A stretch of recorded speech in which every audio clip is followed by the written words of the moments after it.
They found a skull in the hearth, not buried, not hidden, placed there like kindling. The jaw was broken, teeth filed down to stubs, and inside the hollow of the bone was packed with dried flowers, blackened by smoke. The sheriff at first believed it was an animal, a trick of the fire, until he saw the eye sockets staring back through the ash. Human, young, and not alone, because beneath the floorboards, the digging revealed more, a ribcage too small for a man. Spines curved unnaturally inward, bones that had fused in ways no physician could explain. Not one body, but several. Neighbors swore they had never heard children in that house. Only two voices, always two, one low, one high, echoing late into the night like they were reciting the same prayer over and over until the sound became indistinguishable. But the bones told another story, a lineage so twisted that even the coroner refused to sign the certificate. The report was quietly rewritten. The graves were unmarked, and the fire that followed erased what was left. Yet one document survived, a single birth record that slipped past the flames, and on it was written only one name, a name that carried no father, no mother, just itself. Some say the house was cursed. Others say the curse was not on the house, but on the bloodline. That what began in the shadows of one generation folded back upon itself, until the line could no longer be separated. There are families in this country where blood is not passed but recycled, where fathers become brothers, sons become husbands, and the circle repeats in silence until the children born are no longer children but reflections, half-formed copies of what came before. The man at the center of this story was not the first, but he was the last to carry the name openly. His life began in the winter of 1874, in a cabin that stood higher than the ridge line, cut off from roads and neighbors alike. No one could say who his father was. His mother, pale and reclusive, raised him without visitors, without friends. And yet the boy was never treated as a boy. He was her companion, her shadow, her echo. She called him beloved when he was still learning to speak. By the time he turned 15, he had become taller than her, broader, but his eyes, they were her eyes exactly. And when he spoke, the townsfolk whispered that it was as if two voices overlapped, a mother and a son speaking through one mouth. What grew between them was not simply closeness, it was obsession.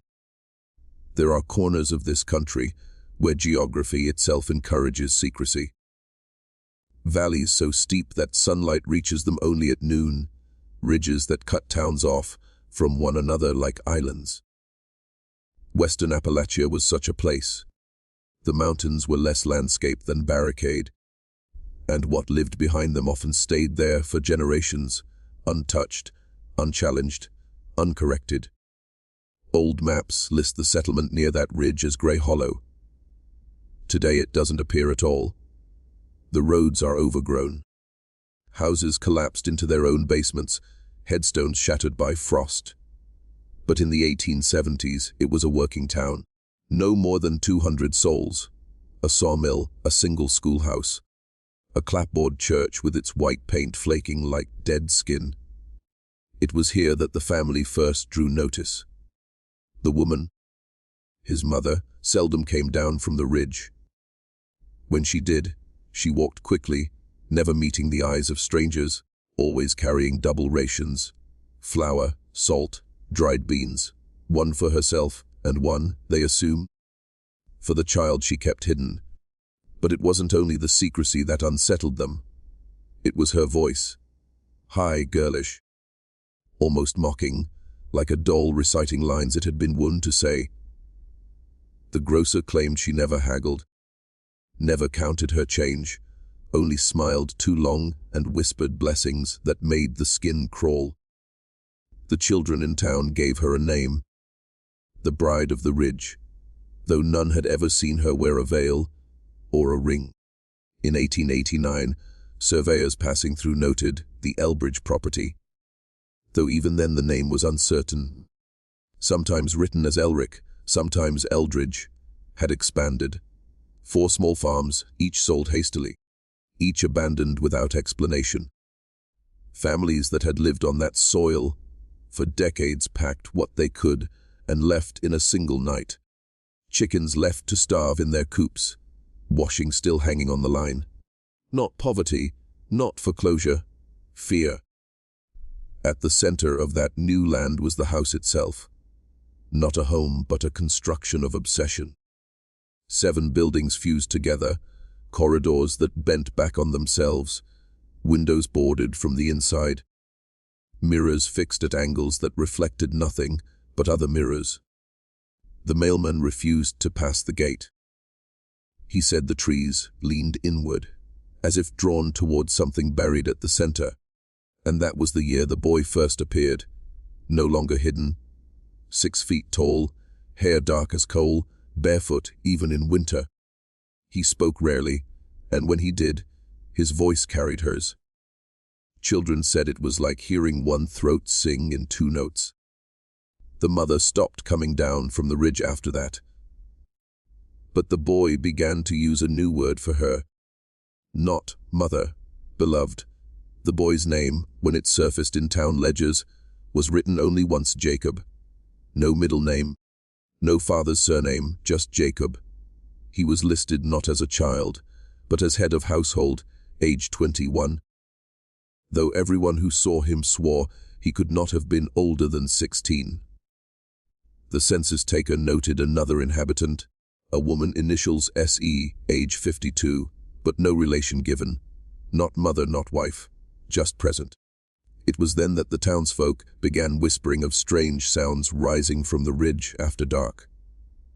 Not singing, not speech, but something between the two. At first faint, like a lullaby carried by the wind.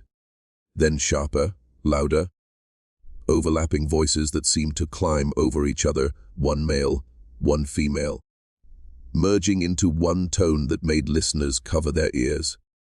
A hunter swore he saw Jacob walking the edge of town in his long black coat, barefoot on frosted ground. He didn't blink, he didn't smile. But the hunter said the smell that followed him was not sweat, nor earth, nor smoke. It was perfume.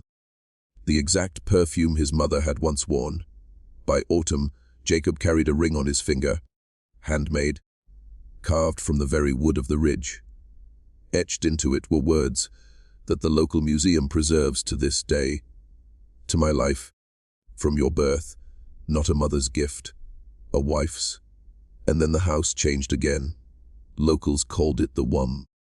The rooms grew stranger, corridors so narrow that 2 could not walk abreast, stairways that led into walls, doors that opened into nothing but mirrors. Children dared each other to peer through cracks in the boarded windows, but none dared twice. One swore he saw dolls hanging from the rafters, bone and husk stitched together. Each face the same, the mother's face. Sarah, the mother, was no longer seen in town. Only Jacob walked the earth above. But those who caught a glimpse said his eyes were hollow, his hair damp, his voice no longer distinct from hers. He began speaking not as one man, but as 2. Letters later recovered from the ruins reveal his own words. She is within me. Her touch makes me pure. Her name is my name. He did not sign them Jacob. He signed them simply Elbridge. First name gone. Family erased, leaving only the bloodline. By the winter of 1891, neighbors began leaving in silence, selling their land for pennies. No one wished to live near the ridge anymore. They said the smoke from the chimneys smelled not of wood, but of something else, sickly sweet, like resin, like burning flesh. And it was in that season that a letter arrived for the town physician, written in ink the color of rust, sealed in wax pressed with the imprint of a human tooth. Dr. Walter Griggs was a man of science, not superstition. He had treated minors crushed beneath stone, children burned by oil lamps, mothers bleeding out in childbirth. He did not fear stories. But the letter summoned him to the ridge, to the house that locals would not enter, and curiosity outweighed caution. He arrived on horseback at dusk. The gate stood open, the trees leaning inward, as if bowing to something inside. His notes, discovered only after his death, begin calmly, almost clinically. The house has grown. The walls bend against themselves. It is less a dwelling than a maze. The first room he entered was filled with dolls, not of cloth or porcelain, but of animal bone lashed with corn husks. Each face carved to resemble the same woman, Sarah. Their sockets were painted with tar, their mouths stitched shut with red thread. The second room held portraits, dozens, a woman and a boy, painted at different ages, always together. First, she cradles him as an infant. Then, she stands behind him as he grows into youth. Then, they stand side by side, husband and wife. In each painting their faces are too alike, as if the artist painted the same features twice and merely altered the hair. In the final portrait, their mouths are sewn with thread, identical smiles sealed forever. But it was below the house where Griggs found what broke him. A root cellar stretched downward into earth, not meant to be carved. Tunnels damp with soil led to a crude chapel. In its center lay a bed, upon which rested the skeletal remains of a woman draped in lace. Her hands clutched a bouquet, brittle and black. Above her, painted on the beams, were words scrawled in blood. "The bride returns when the sun is ready." Griggs wrote no more after that line. He fled the house, abandoned his horse, and stumbled back to town on foot. When questioned, he muttered only that he had witnessed a union not blessed by God nor man. He swore never to speak of it again. What the townsfolk did not yet know was that Sarah Elbridge had been dead for more than a year. Jacob had not buried her. He had preserved her, dried her skin with resin, sealed her eyes with white stones, and laid her in the chapel beneath their home. Yet he still spoke of her as if alive. Wife, mother ghost, beloved. By the end of 1892, Jacob no longer answered to Jacob. He signed his name only as Elbridge. The family was no longer a line. It was a circle folding inward, bound to itself. And then came the fire. The fire came without warning. It was July of 1898, the soil damp from summer storms, yet the flames moved too quickly, consuming not just timber but stone itself. By the time neighbors reached the ridge, the womb had collapsed inward, a heap of smoldering beams and blackened mirrors. When they sifted through the ruins, they found not one body, but three. The first was Jacob, his spine twisted backward, arms folded across his chest as if in ritual pose. His teeth had been filed into points. Around his neck was a rotting cord braided from long strands of hair, unmistakably his mother's. The second was Sarah herself, still laid upon the chapel bed beneath the earth, preserved with resin. Her eyes sealed with white stones. One withered hand clutched a Bible, the other clutched a lock of Jacob's hair. But the third body, no one could explain. Smaller, malformed, its bones warped as if collapsing inward. Fingers 6 to each hand. The jaw was what stopped the coroner's pen.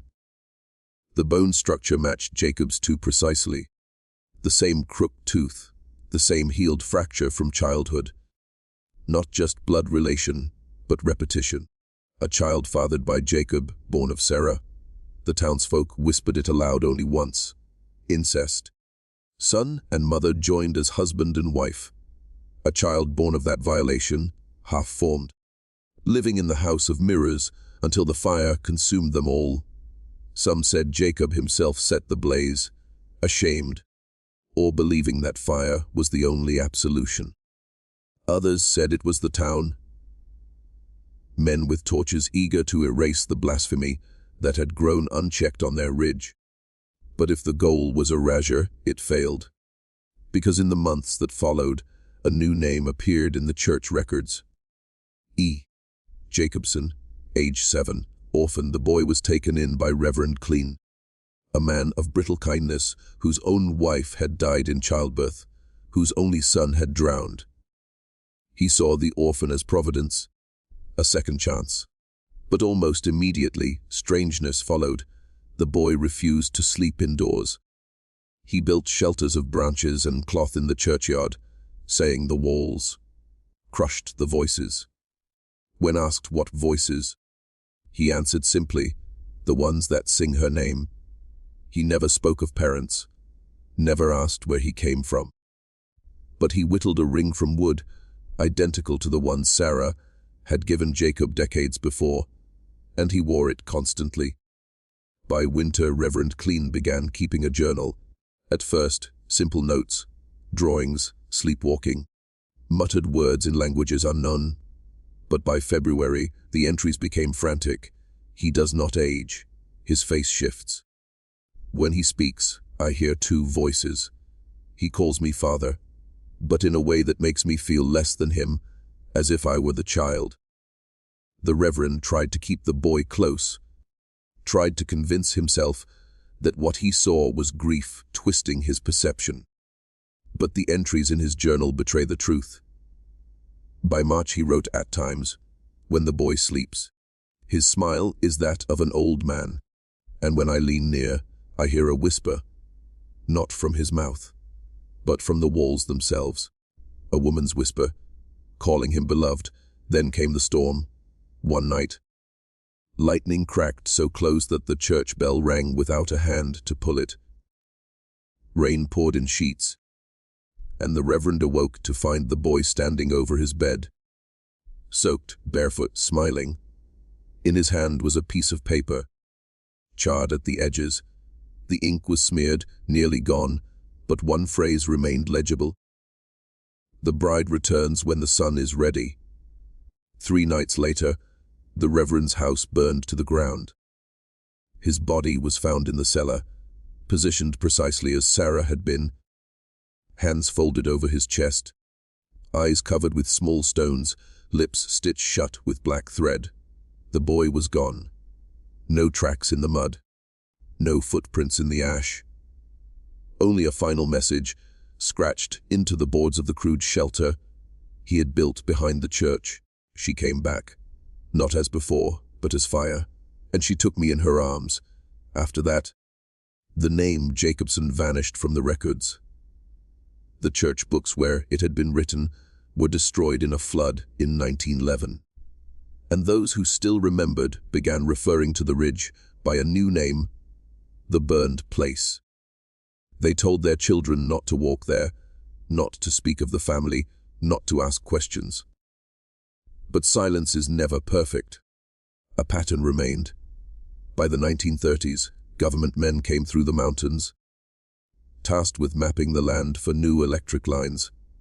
One of them was Louis Penn, a surveyor meticulous to the point of obsession. He measured every fence post, every foundation stone, every broken wall.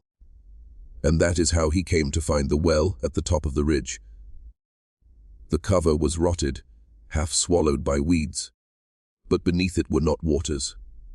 Beneath it was a spiral staircase, carved from stone, descending into dark. Penn was not a fearful man. He carried rope, a lantern, and a revolver. He went down alone. His notes, later recovered from his abandoned vehicle, described the chamber below circular, older than the land around it.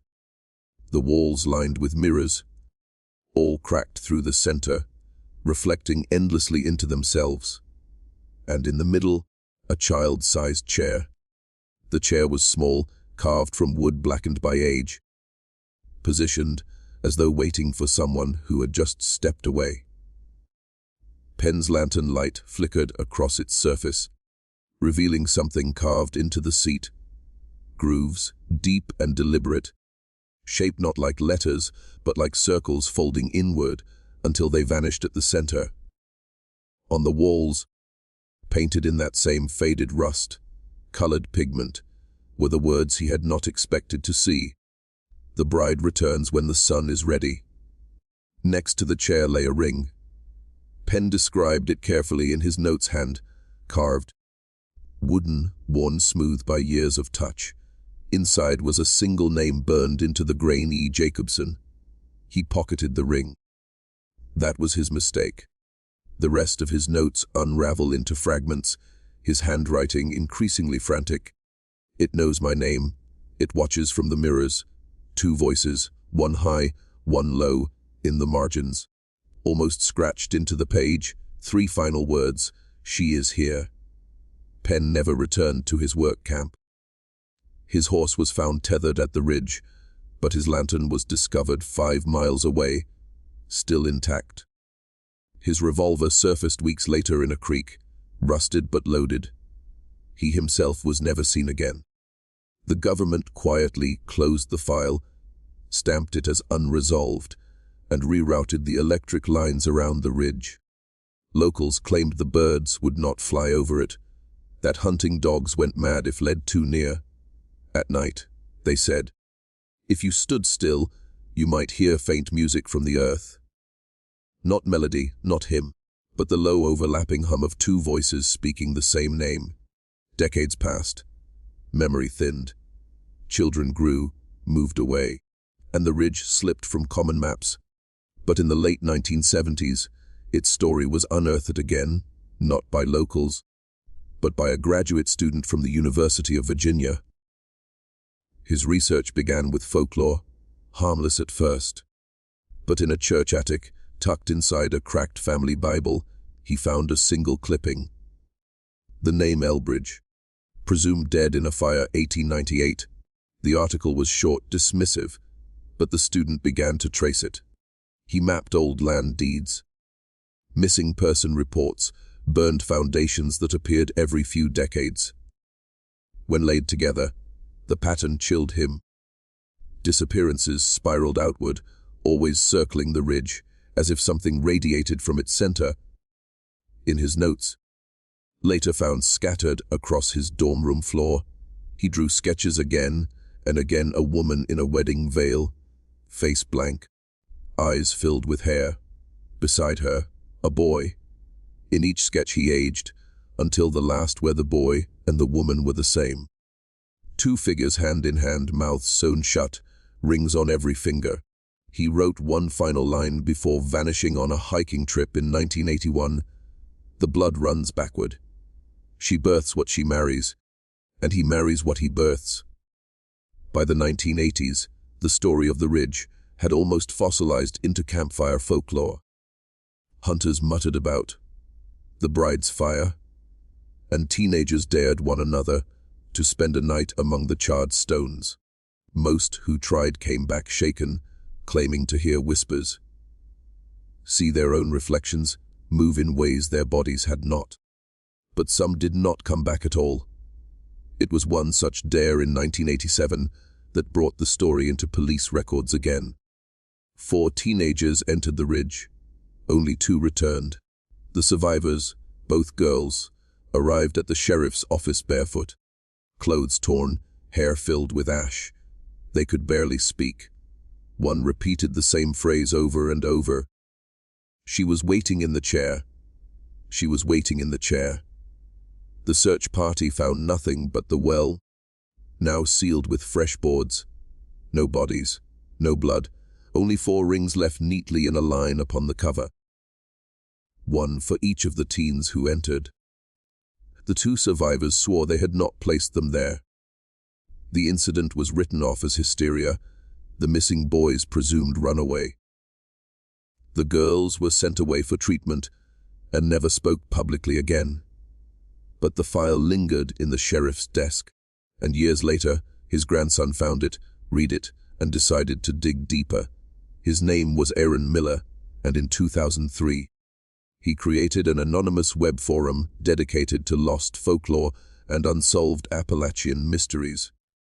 At first it drew only fringe theorists and paranormal enthusiasts. But then he posted scans of the sheriff's notes. including the sketch of the carved chair found below the ridge. That was when strangers began replying with photographs. A chair in Ohio, found in an abandoned barn, carved with the same spirals. Another in Tennessee, pulled from a riverbed. Wood blackened, grooves deep. One even surfaced in Maine, kept as a curiosity in the back of an antique shop.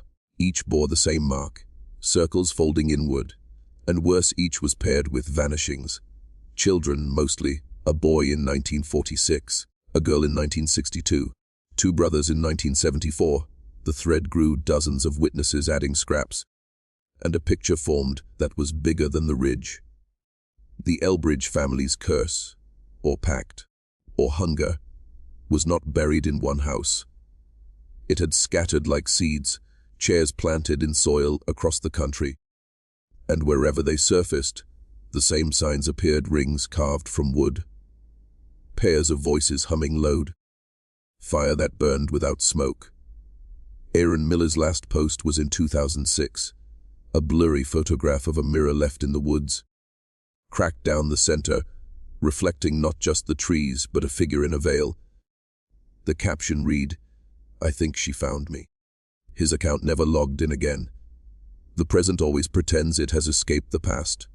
By 2018, the bride's fire was no longer whispered in churchyards, but circulated online as creepypasta, fodder for podcasts and YouTube channels hungry for clicks. Most who repeated it thought it was invention, a rural ghost story stitched together from scraps of folklore. But the survivors still lived. One of the girls from 1987, now a woman in her late 40s, had changed her name, moved twice, and buried herself in a life of silence. She never told her husband or children what she'd seen. But when a podcast episode covering the burned place went viral, she began receiving emails. Some were taunts, others questions, and one was only a photograph, a chair, small, wooden, spirals carved into the seat, no words, no sender's name. Only the image. Weeks later, her house caught fire. Investigators noted the blaze had started in the basement. Though there were no electrical lines there, the woman's body was recovered, seated neatly in a chair that had not belonged to the family. The spirals in its seat were still black with soot. News of her death rippled through online forums. Some called it coincidence, others a hoax. But then the second survivor, the other girl from 1987, stepped forward. She had kept quiet for 3 decades. But now she uploaded a grainy video to a hidden corner of the internet. In it, she sat before the camera, visibly trembling. Behind her, the window was black with night. They'll say I'm crazy. They'll say it's a story. But it wasn't just the chair. It wasn't just the rings. She's not gone. She doesn't stay gone every few years. She comes back, and every time she does, the fire gets closer. She lifted her hand. On her finger was a wooden ring. Cracked, worn, but unmistakable. "I never put this on," she whispered. "I woke up wearing it." The video cut off after 4 minutes. Days later, the channel hosting it vanished. So did she. But the file circulated, copied, re-uploaded, dissected. Millions saw it, debated it, dismissed it. Yet in the months that followed, something strange began to happen. More photographs. Rings. Chairs. Mirrors cracked down the center. Sent in by strangers across the country who claimed they'd found them in barns, fields, basements. And threaded through all of them was a single phrase, scrawled on wood, etched into stone, whispered into recordings: "The bride returns when the sun is ready." Now, in 2025, the legend is no longer a whisper. It is a signal, a pattern unfolding in real time, scattering across digital networks the same way it once scattered across valleys and ridges. And those who track it say the signs are multiplying. More rings, more fires, more voices. The circle is folding inward again.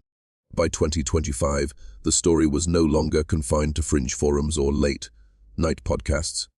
It had bled into mainstream feeds, threaded through TikToks, reaction videos, even debunking channels. Every upload seemed to birth 10 more, and with each retelling, the pattern spread wider. What made it different this time wasn't the chairs or the rings, though those still surfaced, still photographed, still mailed anonymously to those who dug too deep. It was the fires. Unexplained blazes erupted across the country, small but precise. A barn in Iowa, a church basement in Vermont, an abandoned school in Kentucky. Each fire left behind little destruction outside a circle. The circle always intact, always at the center of the ruin, and in each circle a mirror, always cracked, always reflecting more than it should. The phenomenon reached a breaking point when a live streamer in Colorado captured his own fire. He had gone viral for urban legend busting, chasing down folklore with cheap cameras and bravado. He set up camp in an old mining town, broadcasting live to thousands. Hours passed in silence, until his feed glitched, the audio dropping into a low hum, overlapping voices that the chat at first assumed was interference. Then the mirror appeared, not in the room, on the feed. Behind him, where no object stood, a tall frame flickered into view. Within it a figure in white, veil covering her face, hands folded over a bouquet of ash. Her reflection swayed, though she herself did not move. The chat exploded with panic. Some thought it a filter. Others demanded he turn around. When he did, the feed cut. His channel never returned. Days later, firefighters found only ash where his cabin had stood. In the ruins lay his camera, miraculously intact. The final seconds of footage were pulled from its card, the streamer's own face filling the frame, mouth stitched crudely shut with blackened thread. Behind him, a boy sat in the carved wooden chair, smiling with two voices. The clip has been banned, scrubbed, yet fragments resurface endlessly, re-uploaded faster than they can be removed.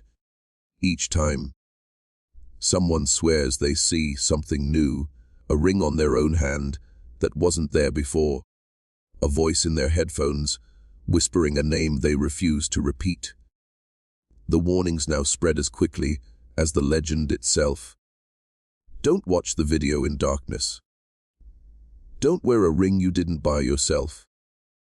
Don't look into a cracked mirror after midnight. But perhaps the most chilling rumor is the newest one. Those who trace the folklore back to its beginning, the Elbridge family, the burned ridge, the journals and vanishings, have noticed that the cycle seems to tighten. Each return draws closer to the present. Each fire is larger, harder to ignore. And now, some claim, the phrase has changed. No longer, the bride returns when the sun is ready. The new writing, etched into walls, appearing in ash across living room floors, reads, "The sun is ready." It was always spoken as prophecy, a warning wrapped in ritual words. The bride returns when the sun is ready. For more than a century, no one knew what it meant, until now. Solar scientists reported it first, an anomaly in the cycle of storms. The sun flared brighter than models allowed, its surface boiling with fire that bent satellites and blanked radios. For a brief span in early 2025, night itself glowed faintly orange, as if the world sat beneath a veil. And that was when the signs sharpened. Mirrors cracked not from pressure, but from silence, shattering in homes, schools, and churches without a sound. Wooden rings appeared in drawers and on windowsills, inscribed with names no one admitted to carving, and in towns across the country, children vanished, leaving only chairs behind. Small chairs spiraled inward, waiting.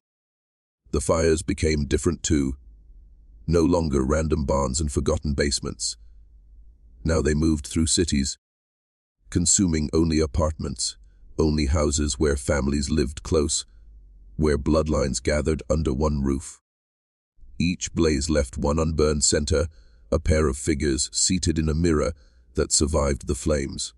A woman in a veil, a child with her face, both smiling, mouths sealed with thread. Historians, priests, folklorists scrambled for explanation. Was it Sarah Elbridge, risen through some occult pact? Was it Jacob, endlessly reborn? Or was it something older? A hunger that had only borrowed their names and blood. The last living survivor from 1987, hidden for decades. Broke silence in a broadcast she did not intend for the world, but which spread anyway.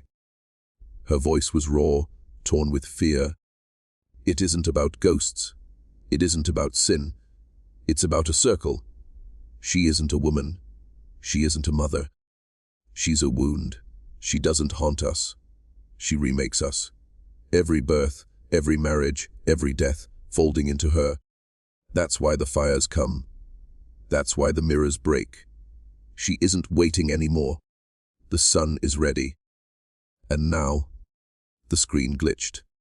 For one moment, her reflection in the webcam did not move with her. It smiled while she wept. Then the feed burned into white. Authorities called it hoax, panic, shared delusion amplified by the internet. But those who watched live swore they heard the voices before the cut, one high, one low overlapping, humming the same name. And in the days after, people around the world began to find words scratched into glass, into ash, into the skin of fruit left on kitchen counters. The sun is ready. The circle has closed. And now it waits for us to step inside.